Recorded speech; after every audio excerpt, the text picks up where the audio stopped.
আজকাল মানুষ মজা কম করে কিন্তু মজার ছলে অপমানটা বেশি করে। যাকে অপমান করে তার যে কেমন ব্যথাটা লাগে সেটা যে করে বা যারা করে তারা মোটেও টের পায় না। এটা আমাদের মানুষের স্বভাব। অপমান করতে তাদের অনেক বেশি ভালো লাগে, অনেক মজা পায় তারা। এত মজা পায় যে বলে বোঝানো যাবে না।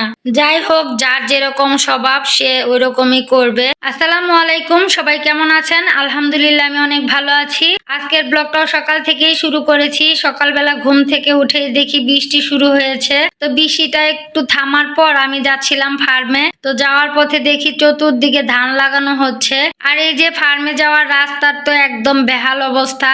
স্বামী কামলা দিয়ে 2টা করে ইট ফেলেছে যাতে যাতায়াতটা করা যায়, কারণ এই রাস্তা দিয়ে হচ্ছে ডিম আনা নেওয়া করা হয়, তারপরে খাবার আনা নেওয়া করা হয়। অনেকটাই কষ্ট হয়ে যায়। আর কচুরি পানাগুলো দেখতে তো অনেক সুন্দর লাগতেছিল।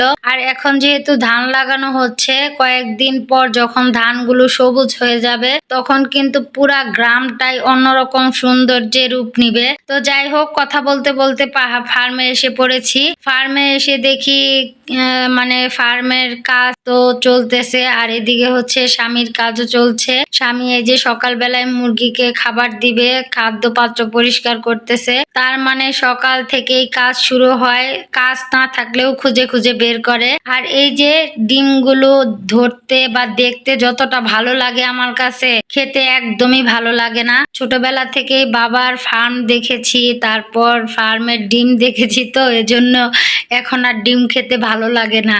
তো যাই হোক, স্বামী কাজ করতেছিল, আমি একটু দাঁড়িয়ে দাঁড়িয়ে দেখতেছিলাম আর একটু ভিডিও করে নিচ্ছিলাম। অনেকদিন যাবতই পেজে কাজ করতে একদমই ভালো লাগতেছে না, মানে মনটা একদমই নষ্ট হয়ে গেছে। এত কষ্ট করতেছি এতটা দিন যাবত, 2-2.5 বছর যাবত, কিন্তু হঠাৎ করে পেজটা এরকম ডাউন হয়েছে, মানে কোনোভাবেই উঠতেছে না। যার কারণে ভিডিও মেক করা, ভিডিও এডিট, তারপর হচ্ছে আপলোড, এগুলো কোনো কিছুই করতে ভালো লাগে না। তো তারপরেও কি আর করার, এত দিন যেহেতু পরিশ্রম করেছি এজন্য ছাড়তেও পারতেছি না। ওই যে একটা আশা যদি হয়। তো যাই হোক, আমি হচ্ছে কথায় কথায় দুপুরে রান্নায় চলে এসেছি।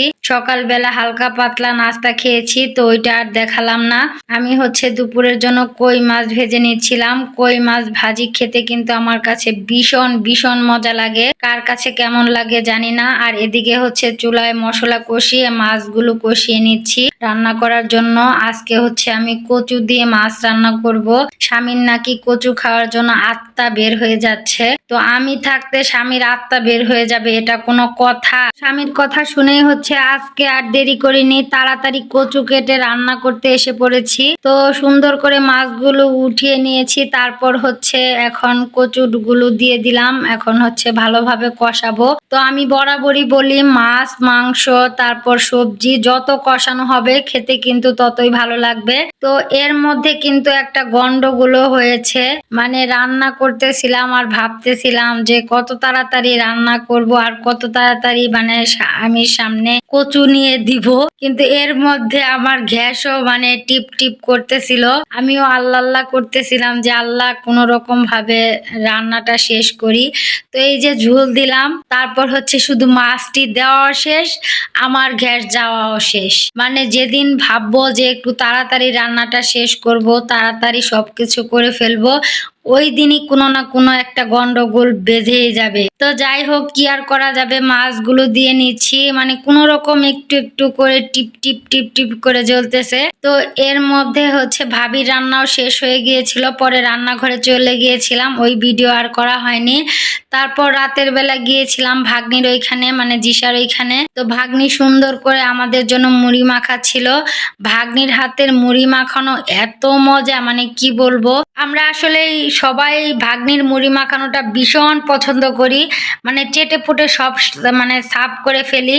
এই যে মানে চানাচুর দিয়ে মুড়িটা মাখাবে, সাথে টমেটো, তারপর হচ্ছে ধনিয়া পাতা সবকিছু দিয়েছে, আর বেশি করে হচ্ছে কাঁচামরিচ দিয়েছে। মানে মাখানো শেষ, খাওয়াও শেষ, মানে বাটি খালিও শেষ, মানে এরকম একটা অবস্থা হয় প্রতিবারই। আর আমার ভাগ্নিটার শরীরও তেমন ভালো না, জ্বর কয়েকদিন যাবতই হচ্ছে জ্বরে ভুগতেছে। তারপরও আমরা যেহেতু বেড়াতে গিয়েছি কিছু তো একটু আপ্যায়ন করতে হয়, তো আমি বারবার না করেছিলাম যে এগুলো করতে হবে না। তারপরে বলতেছে যে না আমি একটু মুড়ি মাখিয়ে দেই, সবাই মিলে খান। তো এই যে দেখেন মুড়ি মাখানো শেষ, আর একটু পরে হাতগুলো আসবে শুধু, মানে কত তাড়াতাড়ি যে শেষ হবে চিন্তা করতে পারবেন না আপনারা। তো ভাগ্নি বলতেছে মুড়ি কম হয়ে গেছে, আরো কতগুলো দিল। তো সব মিলে এক বাটি মুড়ি হয়ে গেছে। আর বাটিটা ভিডিওতে তেমন একটা ভালোভাবে বোঝা যাচ্ছে না, বাটিটা কিন্তু অনেক বড় ছিল। তো মুড়ি টুড়ি খেয়ে বাড়িতে চলে এসেছি। কালকে নাতি এসেছিল রাতের বেলা, এই যে দুষ্টামি করতেছে, এটা কিন্তু গতকালকের একটা ভিডিও। তো নাতির দুষ্টামি দিয়ে আজকের ব্লগটা শেষ করছি। সবাই ভালো থাকবেন, সুস্থ থাকবেন, আমাদের জন্য দোয়া করবেন। আল্লাহ হাফেজ।